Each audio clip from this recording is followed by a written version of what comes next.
Merci. Donc, pour introduire les deux objets qui sont là et une question qui traverse de nombreuses pièces de cette exposition, je vais vous lire une histoire de mise au carreau qui parle tout d'abord d'oreille interne. L'angle droit est le plus court chemin qui mène au sens de l'organisation, un sens que l'on apprend à développer dès le plus jeune âge en s'efforçant de contenir les courbes de notre écriture dans les petits carreaux d'un cahier. Mais le goût de l'angle droit s'ancre avant toute chose dans nos appétences les plus archaïques.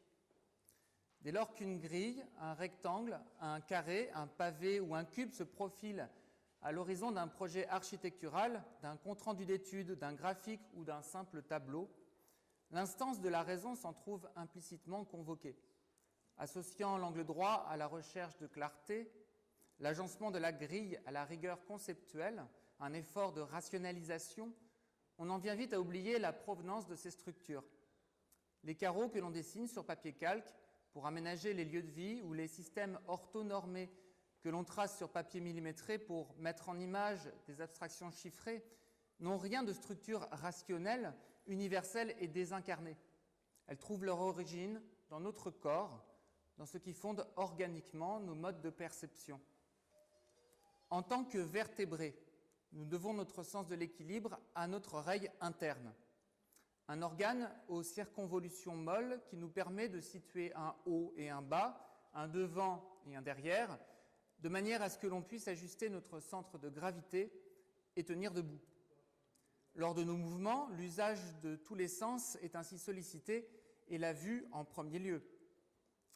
À chaque fois que notre regard s'ouvre sur le monde, il y recherche automatiquement une ligne d'horizon. Ainsi, les verticales qui confortent sa position s'en trouvent aussi requises. Aussi, la nécessité de voir se croiser les abscisses et les ordonnées dans tout ce qui nous entoure, déterminant notre goût pour l'angle droit, n'est que pure projection de notre corps sur son environnement. L'amour des perpendiculaires trouve son fondement dans la manière qu'a trouvé notre organisme pour s'adapter aux contraintes de la gravité. Cette nécessité conduit l'homme à faire du rectangle et de la grille les formes élémentaires de la grande majorité de ses productions. Du point de vue des réalisations physiques, que l'on se situe à l'échelle de l'architecture ou des micro-circuits, les angles droits constituent autant de tuteurs visuels qui accompagnent l'homme dans ses déplacements et la manipulation des objets dont il fait usage. Sur le plan des réalisations abstraites, cette structure lui permet de manipuler plus aisément les concepts, de se déplacer plus facilement dans le monde des idées pour suivre le cheminement d'une réflexion. La mise au carreau de notre environnement physique nous permet de nous y retrouver et de l'explorer plus facilement. Le monde extérieur se trouve ainsi soumis aux repères visuels de notre système perceptif. L'angle droit tient en ce sens davantage de notre inclination pour le monde sensible que de la prévalence de la raison. Le croisement des axes orthonormés dessine moins le fondement d'une raison universelle et objective que ceux de notre subjectivité corporelle. Outre les tableaux et les grilles, l'axe horizontal-vertical, constituant la structure filaire de notre activité projective, est tout naturellement à la base des graphiques, organigrammes et autres schémas en 2 ou 3 dimensions qui organisent sur les axes de notre subjectivité des données idéalement objectives. Partant de la perception que l'on a de l'espace, ces images construites sur des repères imposés par notre oreille interne permettent d'appréhender des systèmes complexes ou des quantités d'informations trop importantes de manière intuitive. Leurs utilisateurs peuvent ainsi se projeter dans un espace sensible pour manipuler plus aisément des concepts qu'elles agencent. Ces architectures de données décrivent parfois même des constructions en volume destinées à vérifier les soubassements d'une théorie ou à étayer des hypothèses en déployant le raisonnement dans l'espace. Mais souvent, la consignation de concepts ou de données chiffrées sur l'axe d'un graphique ou dans des encadrés d'un organigramme constitue simplement un argument d'autorité, une mise en scène de l'information qui est intime au sérieux. La réunion des abscisses et des ordonnées, organisant le monde autour d'une croix, loin d'appeler une forme de transcendance rationnelle, nous permet humblement d'échapper au chaos apparent du réel en lui imposant un sens. Confronté à la peur de ce qui échappe, de ce qui ne fait pas sens, il manifeste avant tout un désir de rendre lisible et cohérent ce qui apparaît confus et insaisissable. L'architecture de cube ici présente propose la synthèse la plus concise possible de ce paradoxe, assignant à la raison pure l'origine d'une forme que l'on doit à nos prédispositions sensorielles. Il s'agit donc d'une oreille interne, dont les sinuosités ont été remplacées par les volumes cubiques. L'image de cet organe, qui est à l'origine de notre attirance pour les cubes, est ainsi soumise aux structures perceptives qu'on lui doit. Faisant appel à la légèreté du polystyrène, elle cherche à diminuer ainsi le poids que l'histoire a pu accorder à la prétendue rationalité de ce solide tenu pour régulier. Concernant les peignes, dans le champ des sciences, la reconnaissance des limites de la raison pure et du rôle central de l'expérience sensible en matière de réflexion fait partie intégrante de toute démarche qui se veut rationnelle. Dans la société civile, la notion de rationalisme n'a généralement pas franchi ce pas. Lorsqu'on s'aventure à rationaliser un planning, un service, une entreprise entière ou tout un territoire, l'usage des grilles et des axes orthonormés continue souvent de faire autorité en ce qu'ils incarnent la règle de la raison. On entend alors par rationalisme le fait de distinguer les parties ou les aspects d'un organisme pour le diviser selon une typologie précisément, avant de regrouper les unités isolées et de classer enfin les groupes établis, suivant les chaînes de relations les plus directes.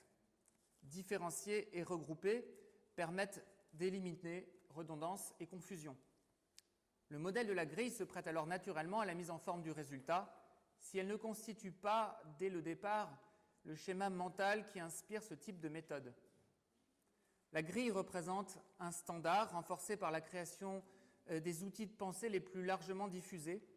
Le simple recours à celle-ci peut ainsi opérer de manière irrationnelle pour conforter qui s'en sert, fournissant un cadre rassurant à un lieu commun.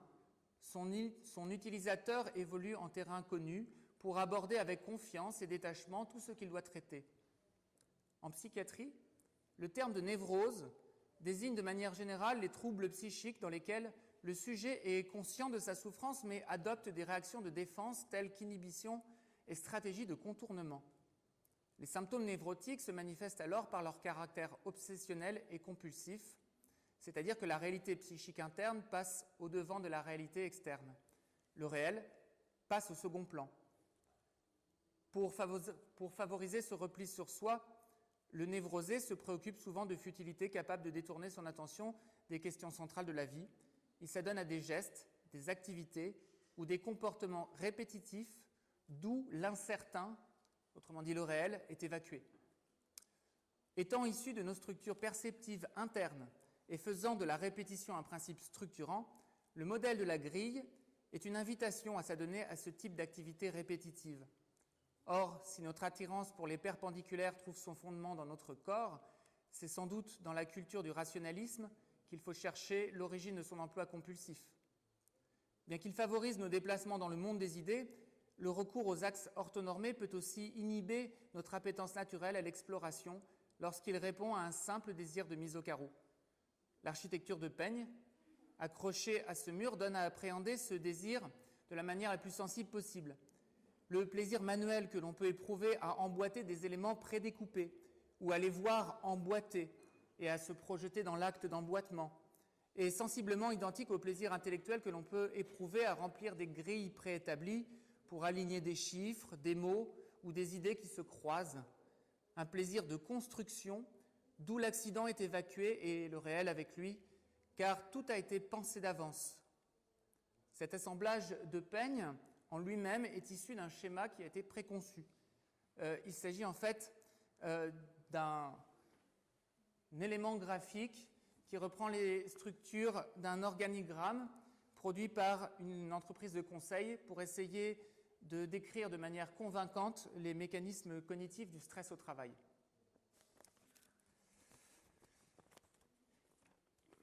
Ça, c'était pour la présentation et j'ai ramené des vieux textes aussi en complément juste pour l'ouverture,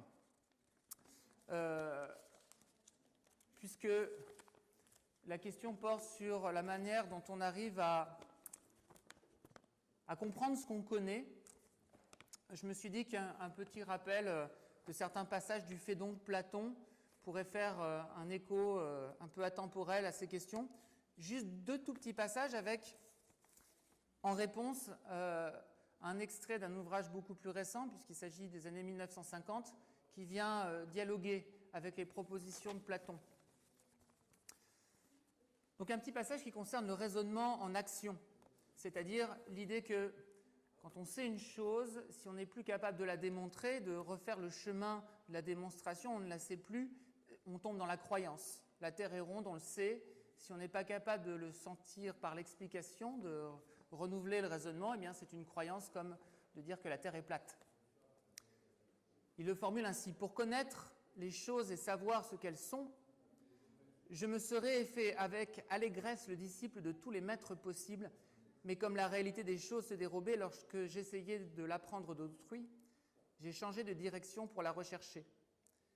Quand on a cru sans raisonner qu'un raisonnement était vrai, il peut se faire que peu après on le trouve faux, alors qu'il l'est parfois, et parfois ne l'est pas.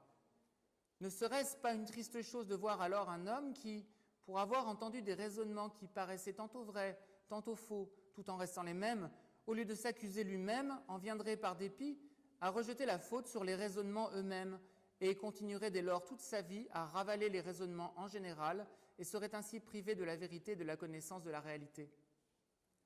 Quelque sûres que soient nos hypothèses, il n'en faut pas moins les soumettre à un examen approfondi. Et quand on les a bien analysées, il faut encore suivre et reprendre le raisonnement autant qu'il est possible à l'homme de le faire pour être sûr de pouvoir en connaître le cheminement.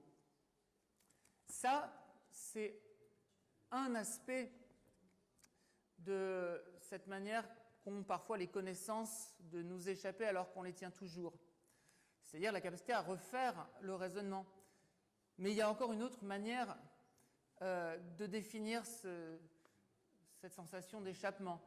C'est-à-dire qu'indépendamment du raisonnement, qui est en fait un déroulé logique, qui consiste à projeter un modèle sur ce qu'on veut décrire, il y a aussi le fait que parfois certains modèles descriptifs constituent comme des mondes à part qui sont en deçà ou au-dessus de la réalité décrite. Alors on peut très bien comprendre le cheminement d'un raisonnement et en même temps l'objet qu'on décrit nous échappe toujours. C'est un des grands problèmes que rencontrent les physiciens qui manient la physique quantique, c'est-à-dire qu'on en vient à établir des raisonnements qui se tiennent, mais la réalité qu'elle permet de décrire ne nous apparaît pas moins insaisissable. Et c'est alors qu'intervient un autre type de raisonnement, qui est peut-être propre au champ des arts plastiques, du moins c'est un de ceux qui le titille le plus, qui est le raisonnement par appréhension simultanée d'un ensemble d'informations qu'on peut embrasser comme un tout, indépendamment de toute argumentation déployée dans le temps. C'est-à-dire qu'en par l'expérience, on a accumulé un certain nombre de choses vues qui peuvent, dans notre mémoire, être appréhendées d'un seul coup et amener éventuellement la résolution de problèmes via l'intelligence des formes. Et là, cette fois-ci, c'est Konrad Lorenz qui parle, donc dans les fondements de l'éthologie, dans les années 50, ouvrage sommatif de vulgarisation. La faculté qu'a la perception des formes d'extraire d'un enchevêtrement de données totalement désordonnées un certain nombre de configurations caractéristiques et de les tenir définitivement confine au prodige. Dans tous les processus de réception d'informations qui nécessitent qu'une information pertinente soit dégagée d'un fond constitué d'informations négligeables reçues par le hasard en même temps, il faut une répétition du phénomène. Plus le canal d'information est brouillé, plus l'émission doit être répétée fréquemment. Après une longue accumulation inconsciente d'informations, un beau jour, au moment où l'on s'y attend le moins, la forme recherchée apparaît comme une véritable révélation. L'un des aspects les plus agréables de la perception des formes réside précisément en ceci qu'elle recueille et emmagasine le maximum d'informations au moment même où le sujet est perdu dans la contemplation de son objet et jouit de la plus profonde sérénité. La perception des formes fait entrer en jeu dans son calcul bien plus de caractères que ne le peut la raison humaine. Une bonne part du réel est faussée et un bon nombre d'évidences deviennent invisibles lorsque l'on se limite à l'étude du quantifiable.